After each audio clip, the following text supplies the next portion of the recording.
Votre santé sur l'antenne de BFM d'ici. Ravi d'être à vos côtés. On va parler d'un sujet important aujourd'hui avec notre invité Jean-Claude Ayrault, conseiller territorial de la Mutualité française, mais également président de la Mutuelle France Alpes du Sud. Bonsoir. Bonsoir. Merci d'avoir accepté notre invitation sur l'antenne de BFM d'ici. Parlons des mutuelles, un sujet ô combien important durant cette campagne présidentielle. Vous souhaitez que le sujet soit pris très au sérieux, mais c'est vrai qu'on n'en parle pas beaucoup pour l'instant dans la campagne. Et c'est bien dommage. C'est pour ça que nous allons en parler ce soir et que nous avons lancé au niveau de la Fédération nationale de la mutualité française qui regroupe quasiment toutes les mutuelles de France. Il faut savoir qu'un chiffre à retenir dans le département des Hautes-Alpes, 97 000 personnes adhèrent à une mutuelle, une vraie mutuelle. Hein. Une mutuelle, voilà, une vraie mutuelle de la mutualité française. Et donc, effectivement, dans le cadre de cette campagne électorale, il y aura une journée très importante. Le 1er mars, à partir de 9h, à Paris, le grand oral qui réunira tous les candidats qui ont accepté de venir pour répondre à nos questions et débattre en direct de leurs propositions en matière de protection sociale et de santé. Donc un moment très important et on espère que cette journée va permettre enfin que la question de la santé et de la protection sociale soit prise en compte. Il y a également un site internet, Place de la Santé, il suffit d'aller sur le moteur de recherche, Place de la Santé, où vous pourrez avoir le décryptage de tous les programmes, de tous les candidats. Qu'est-ce qu'il y a à améliorer, Jean-Claude Ayrault, pour les mutuelles? Parce que quand on dit mutuelle à quelqu'un, souvent, comme bien souvent, on nous dit c'est trop cher, on paye trop cher, et on n'est jamais remboursé, il faut toujours qu'on fasse l'avance. Bien souvent. Normalement, si c'est une bonne mutuelle, il y a le tiers payant. Mais enfin, j'ai pas le temps ce soir de développer. Toutes ces questions effectivement me reviennent aussi. Alors pourquoi c'est cher ? C'est cher parce que l'assurance maladie obligatoire, ce qu'on appelle la sécurité sociale, s'est désengagée depuis des années.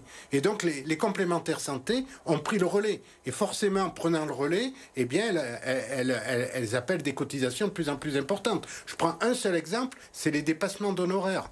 De plus en plus de praticiens demandent des dépassements d'honoraires. Et nous, les complémentaires santé, si vous aviez un bon contrat, on vous rembourse une partie de ces dépassements d'honoraires. Forcément, il faut que les mutualistes payent au bout ces prises en charge.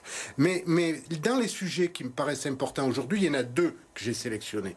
Il y a la question de bâtir une vraie politique globale de prévention. Notre pays consacre que 2% financièrement de l'assurance maladie pour la prévention. C'est-à-dire que s'il y aurait plus de prévention, il y aurait moins peut-être de frais au final. Bien sûr. Et puis on vivrait en bonne santé. Faire de la prévention, par exemple, un petit exemple, c'est avoir une activité physique, c'est aussi simple que ça. Et combien il y a de personnes avec la crise Covid qui sont restées devant leur poste de télé, excusez-moi de le dire, mais qui ont pris du poids, qui ont arrêté de faire de l'activité physique et qui aujourd'hui ont des graves problèmes, des maladies chroniques. Donc nous, on pense que dans les 5 ans, le prochain mandat, il faut absolument mieux financer la prévention et mieux la développer. Deuxième sujet qui nous taraude, en particulier dans les Hautes-Alpes, mais sur l'ensemble du pays, c'est le problème de l'égal accès aux soins. Et là, je voudrais vous donner quelques exemples emblématiques. Pour le département des Hautes-Alpes, par exemple, en pédiatre, on a 2,8 pédiatres pour 100 000 habitants dans les Hautes-Alpes. On en a 13,8 en moyenne en région Provence-Alpes-Côte d'Azur. Deuxième exemple, gynécologue, on en a 7,4 pour 100 000 habitants dans les Hautes-Alpes. Il y en a 35,5 en moyenne en Provence-Alpes-Côte d'Azur. Donc on a la traîne. Les pédiatres, on en a 4 pour 100 000 habitants, il y en a 31 pour 100 000 habitants en PACA. Et enfin, pour terminer, en chirurgie dentaire, c'est une catastrophe. Je ne sais pas si... encore, il y a un quart d'heure avant de venir ici, à Chorges, eh bien, j'ai été interrogé sur des gens qui ne trouvent plus de chirurgien dentiste. Et c'est un problème. Alors, je reviens sur la question de la prévention. Quand on se soigne pas les dents, il ne faut pas s'étonner après qu'on ait d'autres problèmes de santé, des problèmes d'estomac, de foie, etc. Et donc, ce département, je le maintiens et je le redis ce soir, c'est un désert médical. Alors, c'est vrai qu'on a amélioré l'accès aux généralistes. Oui. Il y a eu des améliorations grâce à la mise en place de maisons de santé pluridisciplinaires. Par contre, parallèlement à cette amélioration, il y a eu une dégradation brutale du nombre de spécialistes et de dentaires. Il y a des hauts-alpins qui, aujourd'hui, se refusent à se faire soigner parce que les délais sont trop longs, parce qu'ils n'ont pas de rendez-vous. Il y en a en pagaille. Et qu'est-ce qu'ils font? Quand ils ne trouvent pas de dentiste ou de spécialiste, ils vont à Aix, ils vont à Marseille, ils vont à Nice.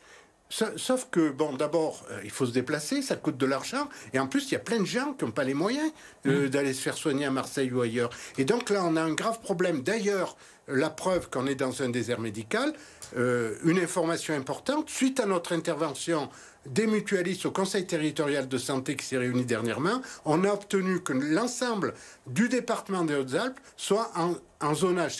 C'est-à-dire, ça veut dire en clair que un médecin qui vient s'installer dans les Hautes-Alpes, il va pouvoir être accompagné financièrement dans son installation. L'ensemble du département est aujourd'hui considéré comme un désert médical.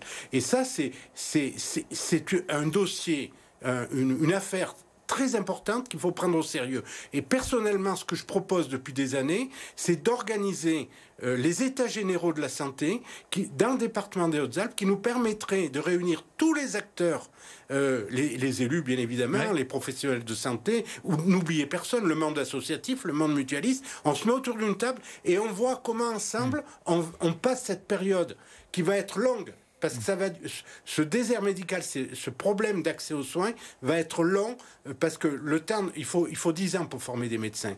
Et on ne va pas pouvoir les former en claquant des doigts. Donc pendant cette période, il va falloir vivre au mieux la situation. Et je pense qu'autour de la table, tous ensemble, on devrait pouvoir trouver des solutions.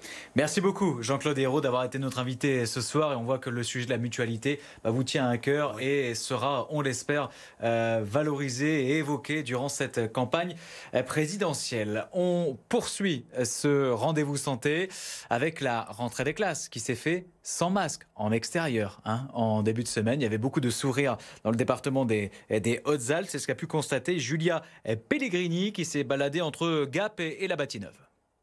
Fini les vacances, ce lundi marquait le retour des classes pour certains élèves. Et dans cette école de Gap, les écoliers étaient contents de jouer sans masque à l'heure de la récréation. Nous, on joue au foot, donc du coup, après, on peut mieux respirer quand on joue. C'est mieux. Comme a dit Yann, ça fait un gros changement. Pour le sport, c'est surtout ce qui est bien, comme au moins on a plus trop chaud. Surtout pour dehors, peut-être qu'en hiver, ça nous tenait chaud. En été, on a trop chaud. Voilà, c'est bien de l'avoir enlevé déjà. Moi, je trouve que c'est cool, on peut respirer. Et surtout, moi, que ma peau, je crains, et ça me fait avoir de l'eczéma partout et tout. Donc, je trouve que c'est bien. Plaisir partagé pour les enseignants qui préfèrent également ce protocole allégé. Là, ce matin, sur la cour de récréation, c'était un plaisir de se retrouver, de se raconter les vacances et puis de les voir tous ensemble. Puis même, les brassages par niveau sont à nouveau autorisés. Donc ça permet aussi de retrouver les copains des autres classes, même si pour l'instant, ils ne peuvent pas encore aller se mélanger avec les élèves de maternelle. C'est vrai que ça fait plaisir de les voir un petit peu prendre plaisir et revoir leur sourire dans la cour de récréation. Si le port du masque n'est plus obligatoire en extérieur, il le reste tout de même en classe.